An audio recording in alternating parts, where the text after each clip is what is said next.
Higher secondary എന്ന് പറയുന്ന ഒരു പ്ലാറ്റ്ഫോം നമ്മൾ ആദ്യം പരിശോധിക്കുമ്പോൾ 3 സ്ട്രീമുകളിലായിട്ട് 46 കോമ്പിനേഷൻസുകളാണ് നമുക്കുള്ളത്. Science, commerce, humanities. ഇതിൽ ഓരോ സ്ട്രീമും ആര് ചൂസ് ചെയ്യണം, ആരാണ് എടുക്കേണ്ടത് എന്നുള്ളതാണ് നമ്മൾ ഇപ്പോൾ ഇവിടെ പറയാൻ ഉദ്ദേശിക്കുന്നത്.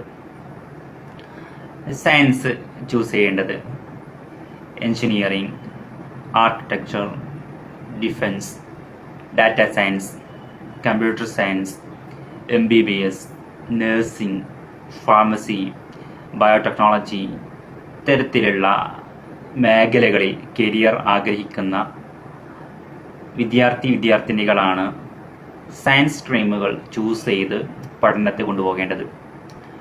പൊതുവെ നമ്മൾ പറയാറുണ്ട്, ഈ 46 എണ്ണത്തിൽ ആദ്യ കോമ്പിനേഷനാകുന്ന ഫിസിക്സ്, കെമിസ്ട്രി, മാത്തമാറ്റിക്സ്, ബയോളജി, ഈ ഒരു സബ്ജക്റ്റ് ജനറൽ സബ്ജക്റ്റാണ് എന്നുള്ളത്. അതെടുത്താൽ നമുക്ക് ഏതു മേഖലയിലേക്കും പോകാം.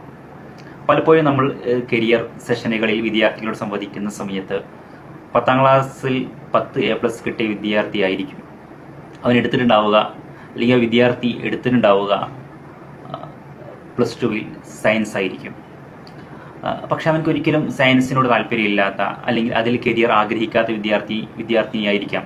അതേസമയത്ത് എന്തുകൊണ്ട് സയൻസ് ചൂസ് ചെയ്തു എന്ന ചോദ്യത്തിന് കുട്ടി പറയുന്ന മറുപടി 10ാം ക്ലാസ്സിൽ 10 A+ കിട്ടി, എനിക്ക് സയൻസ് എന്നെ എല്ലാവരും പറഞ്ഞു ചൂസ് ചെയ്യാൻ, അങ്ങനെ എടുത്തു എന്നുള്ളതാണ്. യഥാർത്ഥത്തിൽ ഓരോ കുട്ടിക്കും വ്യത്യസ്തമായ ആഗ്രഹങ്ങളുണ്ടാകും, വ്യത്യസ്തമായ താല്പര്യങ്ങളുണ്ടാകും. അതിനനുസരിച്ച് അവൻ്റെ സ്കില്ലനുസരിച്ച് അവൻ്റെ ഇൻട്രസ്റ്റ് അനുസരിച്ച് ആയിരിക്കണം അവൻ ചൂസ് ചെയ്യുന്ന കോഴ്സുകൾ നിർണ്ണയിക്കേണ്ടത്. അപ്പം സയൻസിനെ നമ്മൾ എടുക്കുകയാണെങ്കിൽ ഫിസിക്സ്, കെമിസ്ട്രി എല്ലാ കോമ്പിനേഷനുകളിലും നമുക്ക് കാണാൻ കഴിയും. അതേ സമയത്ത് മാത്സ്, ബയോളജി അത് നമുക്ക് നമ്മുടെ ഇഷ്ടത്തിനനുസരിച്ച് ചൂസ് ചെയ്യാം. മാത്സിനോട് തീരെ താല്പര്യമില്ല, എന്നാൽ സയൻസ് പഠിക്കുകയും വേണം.